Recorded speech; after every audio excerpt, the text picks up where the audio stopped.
Your lack of discipline, your laziness, your lack of self-control, it doesn't just affect you. There are people that look up to you. There are people that depend on you. There are people that you could help in the future if you just got your shit together and became the person that you said you wanted to become. You can be fine with complacency for yourself. You can be fine with mediocrity for yourself. But there are people that you have to look out for. There are people you have a responsibility to, and you need to be the best version of yourself for them. When you are capable of being great, you have a responsibility to be great. And voluntarily choosing not to is an insult to everyone who believes in you and depends on you. Listen to me real quick. Not to spoil the ending, but you will win in the end. In order for you to get the reputation, you just gotta go through the preparation. So every single day, keep moving forward, keep getting better, and keep elevating. Because these next 6 months is gonna make up for the last 5 years.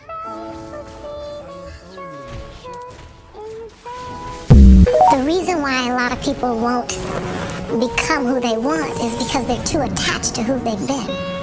And you hear it all the time when people say, I've always been this way. Okay, well, if that's working for you, keep doing that. I knew it wasn't working for me any longer. I had hit my version of rock bottom. So I was willing to let go of everything and everybody. See, another reason why people won't get there is because the doorway is for you to fit through. You're trying to carry everybody else through because you're trying to be Rescue 911. And you gotta rescue you first. Okay, I want you to think about something really quick. If in 10 years you had the exact same quality of life that you do right now, so your financial state, your spiritual state, your emotional state, your physical state, the state of your relationships, if all of that was the exact same in 10 years, would you be happy? Or does that actually scare you? If you're not happy with the quality of life that you have right now, you have to start taking different actions. The only way that you're actually going to be personally successful in life is you address your mindset limitations and work through them and develop a vision for yourself. You have to have that confidence in yourself that says, I know exactly what my next step is. I have peace about it. I know the person that I'm creating. I know the characteristics I want to have. I know what type of person I'm becoming. You have to know these things. Or you're just going to end up going through the motions. You're going to be in survival mode. You're not going to have any excitement or vitality for life. So if you want a different quality of life, you have to start taking different actions. So if you're ready to start having your mindset work for you and not against you, if you want to have more peace and experience vitality, comment the word mindset. 4 things to remember on hard days. Number 1, today is just a chapter of your life, not your whole life story. Number 2, focus on the things that you can control, not on the things you cannot.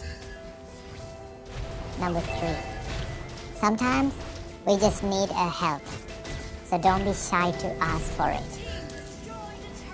And number 4, always remember, there will be hard days, but they won't last forever. Namo Buddhaya. When you're struggling with sleep in the middle of the night and you're wide awake, you're laying in bed and you're thinking, oh my god, I've got 5 hours left before I've got to go to work. it's a little bit like trying to remember someone's name. The harder you try, the further you push it away. The prototypical recommendation is that after about 30 minutes of time awake, you should get out of your bed and you should just go to a different room and do something like, read a book or listen to a podcast. Don't eat because it then trains your brain to wake up. Do that.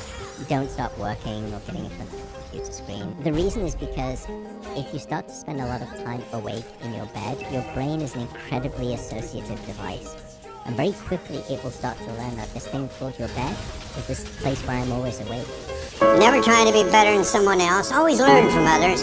And never cease trying to be the best you could be. That's under your control.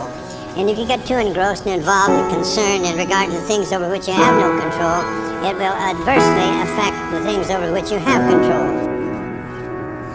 If you work smart enough, then you won't need to work hard. And that is also part of the reason why it just became so fashionable. It goes to the difference between being efficient and being effective. Both are good things, right? But if you take efficiency to its logical conclusion, you have a robot. A robot doing it, yeah. And if you take effectiveness to its logical conclusion, then you have a very competent human.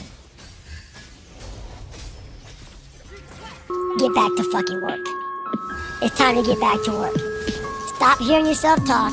Get off the podcast. Don't be on social media too much. Cut out all the fucking noise. Get back to the fucking mental lab. Because that's where the knowledge came from. If you play it safe in life, you ain't gonna have much of a life. Life is about risk. You have to take chances in life. If you don't take chances in life, you'll never have the life God has for you. That's gonna cost you something. Most people are not willing to pay what it costs to go after your dream, because you're gonna have to hurt a little bit. And most people don't like being uncomfortable. There's a process which has made more people rich than any other single process of goal achieving. And it's to take your major goal and structure it as a question.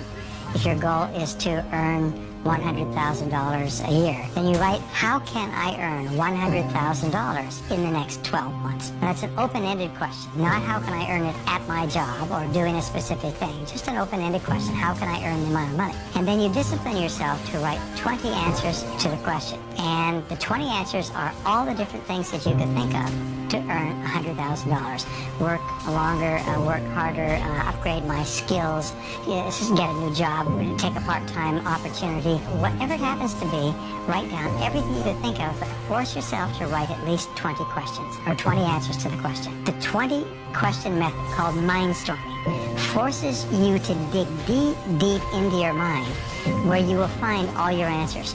If you wake up in the morning and you start having negative thoughts, man, this ain't my day. I woke up on the wrong side of the bed. I'm tripping, I just don't feel myself.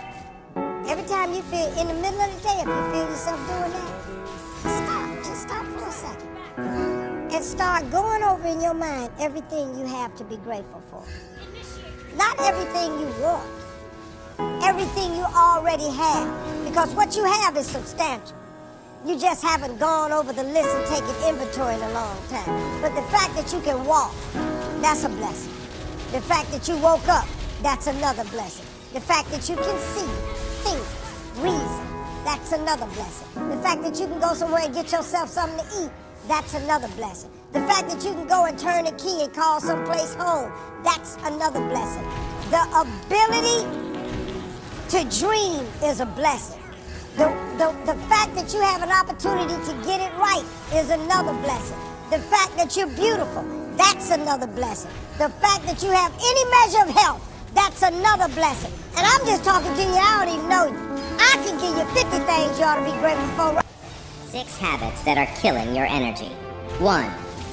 Lack of sunlight. Lack of sun can lead to a dip in your serotonin. Low serotonin is linked to depression and reduced energy levels. If you can't get the sun because of where you live, you can eat vitamin D-rich foods or take a supplement as an alternative. Try this. For the next 7 days, every morning within 30 minutes of waking up, go outside for a 10-minute walk. Trust me, after the 7 days are over, you will feel so much better going into each day. 2. Holding on to anger and resentment. There's a quote by Buddha that says, holding on to anger is like drinking a poison and expecting the other person to die. You can't say it better than that. Let go of all anger. It will wear you down physically, emotionally, and most of all, mentally. Just forgive and forget. You are not doing this for them. You are doing this for you. 3. Eating processed crap. Regardless of whether your diet is paleo, keto, carnivore, doesn't matter. The following still applies. Anything that is highly processed will take a lot of energy for your body to digest. If you want to feel energized and go about your day with complete mental clarity and focus, just skip the takeout, put down the sugary foods, and stop drinking alcohol frequently. Stick to whole foods and keep it simple. Once you do this for a few weeks and you start to feel the benefits, the trade-off of giving up the processed foods for whole foods becomes incredibly easy, and you will wonder why you didn't do it sooner. 4. Sitting on your ass. Think of energy like this.